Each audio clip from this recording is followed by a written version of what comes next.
بسم اللہ الرحمن الرحیم. السلام علیکم. صابر علی حاضر ہے تھنک ٹی وی میں پروگرام صاحب بات کے ساتھ. ناظرین، ہم نے آپ کو اپنے پچھلے ولاگ میں بھی یہ بات کہی کہ اب جو الیکشن ہوں گے تو وہ بڑا سیاستدانوں کے لیے بڑا امتحان ہوگا. یعنی جب سیاستدان چاہے وہ کسی بھی پارٹی سے ہوں، کسی بھی سیاسی جماعت سے ہوں، جب وہ ووٹ لینے کے لیے، ووٹ مانگنے کے لیے عوام کے پاس جائیں گے تو اب عوام بھی یقیناً اپنی محرومیوں کا، ناانصافیوں کا ان سے بدلہ ضرور لیں گے. یہ بات ہم اپنے مختلف ولاگ میں جو ہے وہ کہتے رہے. اب وہ سیاستدان کہیں کے بھی ہوں، پنجاب کے ہوں، کراچی کے ہوں، سندھ سے ہوں اور دیگر کسی علاقوں کے ہوں، تو اس کا ایک جو پہلا نظارہ ہے وہ ایک ویڈیو وائرل ہو رہی ہے سابق وزیر اعظم شہباز شریف صاحب کی. شہباز شریف صاحب کو ابھی گئے ہوئے بمشکل مہینہ ہوا ہے. وہ وزیر اعظم رہے اور بڑے پاورفل وزیر اعظم تھے. وہ ظاہر چیف ایگزیکٹو تھے ملک کے. تو ابھی ان کی ایک جو ویڈیو وائرل ہو رہی ہے تو لوگوں نے ان کی گاڑی کو گھیر لیا اور احتجاج کیا اور کسی مسئلے کی جانب توجہ دلائی کہ جناب وہ فلاں مسئلہ آپ نے حل نہیں کیا، یہ نہیں کیا، وہ نہیں کیا، بڑا ان کے ساتھ.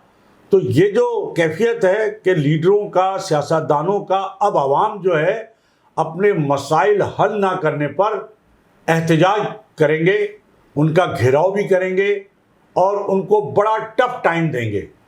تو یہ ہم نے پہلے بھی کہتے رہے ہیں اور اب بھی یہ جو ویڈیو وائرل ہوئی ہے شہباز شریف صاحب کی، وہ کہ اس پہ بڑی وضاحتیں آ رہی ہیں. مریم اورنگزیب ہے، ان کی وضاحت آئی ہے کہ جناب وہ ملاقات کر لی شہباز شریف صاحب نے ان احتجاج کرنے والوں سے اور وہ معاملہ حل ہو گیا، یہ ہو گیا. بھائی مسئلہ ہی حل نہیں ہوا تو معاملہ کہاں سے حل ہو گیا؟ جس مسئلے کی وجہ سے وہ احتجاج کر رہے تھے، جس کی وجہ سے انہوں نے گاڑی جو ہے وہ ان کا روکی اور گھیراؤ کیا اور نعرے لگائے ان کے خلاف، تو یہ صورتحال جو ہے وہ یقیناً ابھی تو الیکشن جو ہے وہ اناؤنس نہیں ہوئے، شیڈول نہیں آیا الیکشن کا، اور الیکشن کے بارے میں اب بھی بے یقینی بتائی جاتی ہے. کہا یہ جاتا ہے کہ اب بھی الیکشن جو ہے وہ انتہائی بے یقینی کا شکار ہے. کوئی تاریخ اناؤنس نہیں ہوئی ہے اور بڑا معاملہ ہے کہ آخر ان حالات میں الیکشن کیسے کرائے جا سکتے ہیں. لیکن بہرحال اچھا، نواز شریف صاحب کی واپسی تو دیکھتے ہیں کہ وہ واقعتاً جب تک کہ وہ آ نہ جائیں اور آ کر وہ کیا ان کے ساتھ ہوتا ہے وہ ہو نہ جائے، تو جب تک تو ہم کچھ نہیں کہہ سکتے. اس کے بعد ہی الیکشن کی کوئی صورتحال سامنے آئے گی. لیکن یہ جو ہم نے کہا تھا کہ اب سیاستدانوں کے لیے آسان نہیں ہے، انہوں نے بہت معصوم عوام کو جو ہے وہ بیوقوف بنا لیا، تو لوگ اب جو ہے وہ مزید بیوقوف بننے کے لیے تیار نہیں ہیں، تو وہ بڑا ٹف ٹائم دیں گے. اس حوالے سے ظاہر ہے کہ بہت ساری باتیں جو ہیں وہ کہی جا سکتی ہیں، کراچی اور سندھ کے حوالے سے بھی کہی جا سکتی ہیں، اور لیکن یہ سب ظاہر ہے کہ آنے والا وقت بھی بتائے گا اور جو صورتحال ہے حالیہ اس سے بھی یہ فرق صاف ظاہر ہے. مثلا سندھ میں پیپلز پارٹی ظاہر ہے گزشتہ 15 سالوں سے جو ہے وہ اقتدار میں. اب پیپلز پارٹی کے بارے میں ایک بات جو ہے جس سے کوئی انکار ہی نہیں کرتا کہ جناب کرپشن جتنی پیپلز پارٹی نے کی ہے وہ شاید کسی نے کی ہو. پیپلز پارٹی کے دور میں ان 15 سالوں میں لوگوں کے کام نہیں ہوئے اتنے، کوئی بڑے منصوبے اس طرح نہیں بنے. چھوٹے موٹے کام ضرور ہوئے ہوں گے لیکن کرپشن کا اتنا زیادہ وہ رہا، خاص طور پر سسٹم کا جو تذکرہ ہے، جو سسٹم کا جو معاملہ ہے وہ اتنا زیادہ رہا. تو وہ لوگ یہ کہتے ہیں کہ ہم اب اس پارٹی کو کیسے ووٹ دیں گے. لیکن جہاں تک سندھ کی بات ہے، سندھ میں ہم نے آپ کو بتایا کہ سندھ میں لوگ یہ جو پیپلز پارٹی کا ایک نعرہ ہے کہ زندہ ہے بھٹو، زندہ ہے، تو بھٹو کے نام پہ ووٹ لیتے ہیں اور جو بیچارہ غریب جو سندھی ہے وہ بھٹو کے نام پہ ووٹ دیتا چلا آ رہا ہے اور آئندہ بھی دے گا، چونکہ کوئی آپشن نہیں ہے اس کے پاس. پی ٹی آئی ایک آپشن بن کر آئی تھی 2018 میں، لیکن جو پی ٹی آئی نے جو کچھ اس ملک کے ساتھ کیا، پھر خاص طور پر سندھ اور کراچی کو جس طرح نظر انداز کیا، اور اب جو پی ٹی آئی کا حال ہے تو وہ تو اپنی پارٹی نہیں سنبھال پا رہے، تو وہ اب ان کا تو بھول جائیے. ان کے بارے میں تو میں ابھی ایک ظاہر ہے کہ ایک تجزیہ سن رہا تھا جس میں جو حفیظ اللہ نیازی صاحب ہیں، جو عمران خان صاحب کے بہت قریبی رشتہ دار ہیں اور ان کے شروع میں ان کے بالکل بہت زیادہ حمایتی تھے، ان کے ساتھ تھے، لیکن جب حفیظ اللہ نیازی صاحب جیسی شخصیت نے ان کو چھوڑ دیا اور وہ ان کے خلاف ہو گئے اور ساری، تو ان کا یہ کہنا ہے کہ عمران خان صاحب کو الیکشن میں وہ نظر نہیں آ رہے۔ وہ کہتے ہیں حفیظ اللہ نیازی صاحب اپنے تجزیے میں کہ جناب الیکشن جنوری میں ہو، فروری میں ہو، کبھی بھی ہو، عمران خان صاحب نظر نہیں آ رہے۔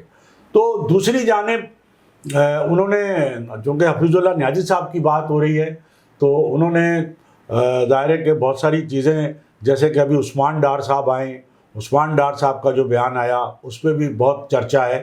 تو حفیظ اللہ نیازی صاحب نے پی ٹی آئی کے لوگوں کے لیے کچھ آپشنز دیے۔ اور حفیظ اللہ نیازی صاحب ظاہر ہے کہ ایک سینئر مطلب پولیٹیشین بھی رہے ہیں اور ایک سینئر تجزیہ کار بھی ہیں، اور ان کی بڑی گہری نظر ہے سیاست پر، اور پی ٹی آئی پہ تو ظاہر ہے کہ وہ کہا جا سکتا ہے کہ وہ بانیوں میں سے ہوں، کیونکہ بہت زیادہ قریب اور رشتہ دار ہیں عمران خان صاحب کے۔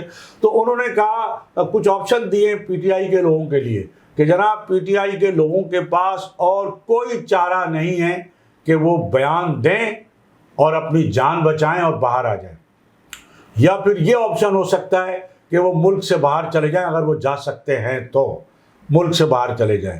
پھر یہ بھی انہوں نے کہا کہ یہ آپشن ہے کہ اگر وہ ڈٹے رہنا چاہتے ہیں تو ٹھیک ہے، پھر جیل کی کال کوٹریوں میں رہیں اور جیل کاٹیں، سختیاں بھگتیں، یا پھر کہیں ایسی روپوشی اختیار کر لیں کہ جہاں سے ان کو بازیاب نہیں کرایا جا سکتا۔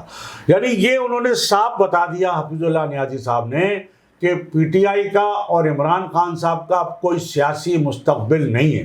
لیکن پھر بھی بعض تجزیہ کار ہمارے جو ہے وہ یہ بات ماننے کو تیار نہیں ہو، کہتے نہیں جناب عمران خان صاحب کا مستقبل ہے اور ان کی پاپولیٹی ہے، اور آپ بس لیول پلینگ فیلڈ دے دیں تو جناب دیکھیے پھر کیا ہوتا ہے۔ اب بات لیول پلینگ فیلڈ کی جب آئی تو پیپلز پارٹی نے بھی بڑا شکوہ کیا تھا کہ جناب ہمیں بھی لیول پلینگ فیلڈ دی جائے۔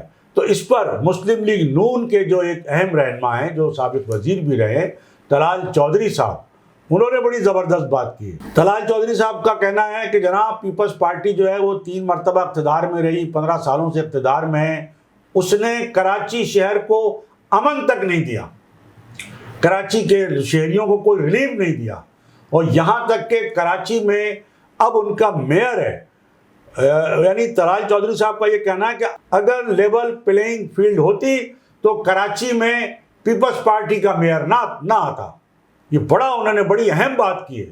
انہوں نے کہا ایک طرف تو Peoples Party level playing field نہ ملنے کی بات کر رہی ہے، دوسری جانب طلال چودھری کا یہ کہنا ہے کہ اگر لیول پلینگ فیلڈ نہ ہوتی پیپلز پارٹی کے لیے، بلکہ اس سے کہیں زیادہ اس کو جو موقع دیا گیا، تو واقعتاً اگر لیول پلینگ فیلڈ ہوتی اور دوسروں کو موقع دیا جاتا تو پھر پیپلز پارٹی کا میئر کراچی کے عہدے پہ منتخب نہیں ہو سکتا تھا، جس طرح منتخب ہوا یہ ان کا کہنا طلال چودھری صاحب کا۔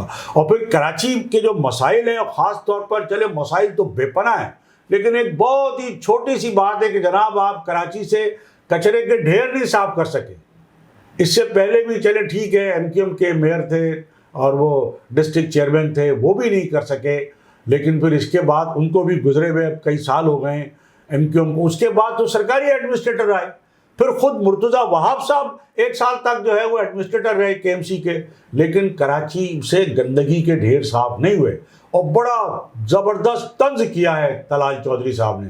طلال چودھری صاحب کا کہنا ہے کہ آپ لاہور آئیے تو آپ کو خوشبو ملے گی، خوشبو آئے گی لاہور سے، لاہور میں داخل ہوتے ہی، اور کراچی میں آپ داخل ہو جائیں تو آپ کا جو استقبال ہے وہ بدبو کرے گی، کچرے کے ڈھیر کریں گے، گندگی غلاظت کے ڈھیر کریں گے، اور بدبو جو ہے ان کچرے کی وہ کرے گی۔ تو بات تو ان کی درست ہے، اس میں کوئی شک نہیں ہے کہ آج بھی کراچی میں جس طرح کچرے کے ڈھیر ہیں، گندگی کے ڈھیر ہیں، اور بڑی مرکزی شاہراہوں پر ہے، گلی کوچوں کا تو خیر کوئی کہہ ہی نہیں سکتے کہ وہاں جو حال ہے وہ تو بہت ہی برا حال ہے، جس طرح لوگ جو ہیں وہ جانوروں کی طرح زندگی گزار رہے ہیں، ان کو کسی قسم کی کوئی سہولت حاصل نہیں ہے۔